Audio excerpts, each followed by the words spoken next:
क्या आप जानते हैं आजादी के ठीक बाद 1950 के दशक में भारत का एक राज्य ऐसा था जिसकी प्रति व्यक्ति आय यानी कि पर कैपिटा इनकम पूरे देश के औसत से भी ज्यादा थी। लेकिन फिर कुछ ऐसा हुआ कि अगले कुछ दशकों में ये राज्य विकास की दौड़ में 41% पीछे छूट गया और आज यही राज्य रिजर्व बैंक के आंकड़ों के अनुसार भारत की सबसे तेजी से बढ़ने वाली अर्थव्यवस्था बन गया है।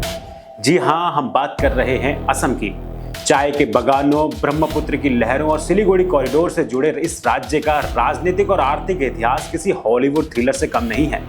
आज के इस वीडियो में हम डिकोड करेंगे असम की चुनावी हिस्ट्री को, समझेंगे कि आजादी से लेकर 2026 के महाचुनाव तक किस सरकार ने असम को क्या दिया और आज असम की इकोनॉमी किस मुकाम पर है। तो वीडियो को अंत तक जरूर देखें और चैनल को सब्सक्राइब करना ना भूलें।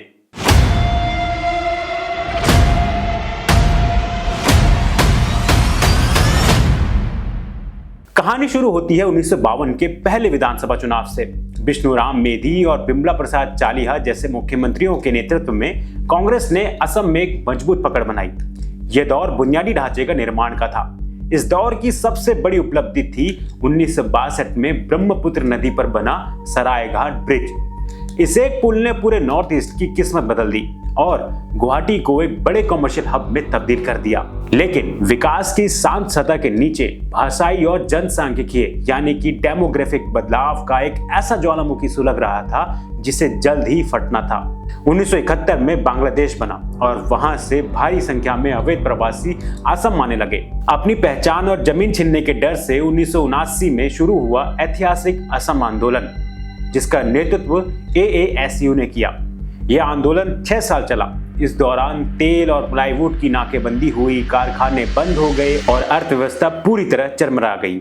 1985 में असम समझौते यानी असम अकॉर्ड के बाद आंदोलन से निकली पार्टी असम गण परिषद AGP सत्ता में आई और प्रफुल्ल कुमार महंत देश के सबसे युवा मुख्यमंत्री बने। लेकिन अनुभव की कमी और अंदरूनी कलह के कारण राज्य का प्रशासन ढह गया। इसी शून्य का फायदा उठाया अल्फा यानी ULFA जैसे उग्रवादी संगठनों ने। ये वो दौर था जब राज्य दिवालिया हो गया था, सरकारी कर्मचारियों को वेतन नहीं मिल रहा था और असम विकास की दौड़ में 10 को पीछे चला गया। इसे असम का खोया हुआ दशक कहा जाता है। साल 2001 असम की सत्ता में कांग्रेस की वापसी हुई और कमान संभाली तरुण गोगोई ने। उनके सामने 2 चुनौतियां थी, खाली खजाना और उग्रवाद। गोगोई सरकार ने शांति समझौते की शुरुआत की। 2003 में बोडो शांति समझौता हुआ और धीरे धीरे 16 उग्रवादी संगठनों ने हथियार डाल दिए। जैसे जैसे शांति लौटी, अर्थव्यवस्था ने सांस ली।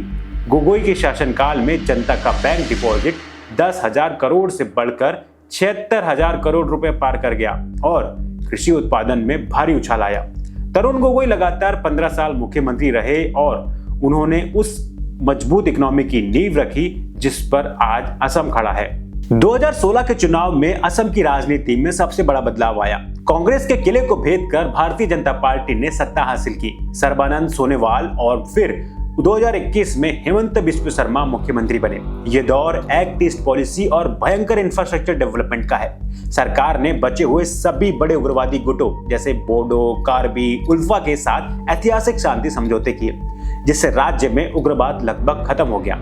परिणाम रिजर्व बैंक के अनुसार पिछले 5 सालों में यानी कि फाइनेंशियल ईयर 2020 से लेकर फाइनेंशियल ईयर 2025 तक असम की ग्रॉस स्टेट डोमेस्टिक प्रोडक्ट में 45% की अविश्वसनीय ग्रोथ हुई, जो पूरे भारत में सबसे ज्यादा है। अरुणोदय जैसी योजनाओं के तहत लाखों महिलाओं को सीधे नकद हस्तांतरण मिल रहा है, जिसने ग्रामीण गरीबी को कम करने में बड़ी भूमिका निभाई है। लेकिन रुकिए, सब कुछ इतना भी परफेक्ट नहीं है।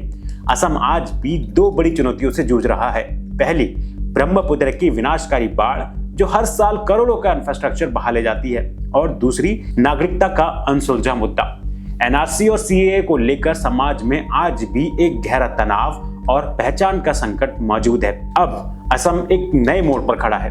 9 अप्रैल 2026 को असम में विधानसभा चुनाव होने जा रहे हैं। इस बार सीधी टक्कर मौजूदा मुख्यमंत्री हेमंत बिस्व शर्मा और कांग्रेस के युवा चेहरे गौरव गोगोई के बीच है।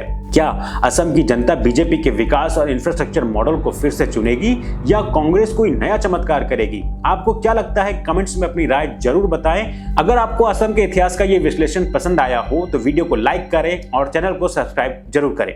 मिलते हैं अगली वीडियो में। जय हिंद।